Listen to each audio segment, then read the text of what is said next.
ماں کے دودھ کے سائنسی حقائق جو واقعی ثابت شدہ ہے۔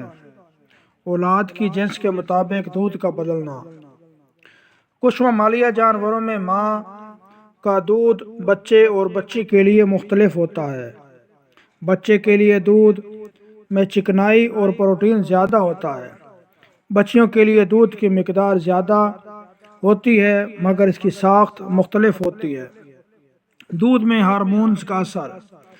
ماں کے دودھ میں موجود ہارمونز خاص طور پر کارٹیسول بچوں کی ذہنی اور رویاتی نشو و نما پر اثر انداز ہوتے ہیں۔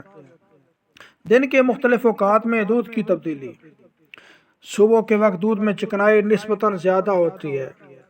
ہر فیڈ کے آغاز اور اختتام کا دودھ بھی ایک جیسا نہیں ہوتا۔ دودھ کے وہ مالیکیولز جو بچہ ہضم نہیں کرتا۔ انسانی دودھ میں 200 سے زیادہ ایسے شوگرز مالیکیولز ہوتے ہیں جو بچے کے نہیں، اس کی آنتوں کے اچھے بیکٹیریا کی خوراک ہوتے ہیں۔ ہر ماں کا دودھ منفرد ہوتا ہے۔ ہر ماں کا دودھ فنگر پرنٹ کی طرح منفرد ہوتا ہے، بالکل اپنے بچے کے لیے خاص طور پر تیار شدہ۔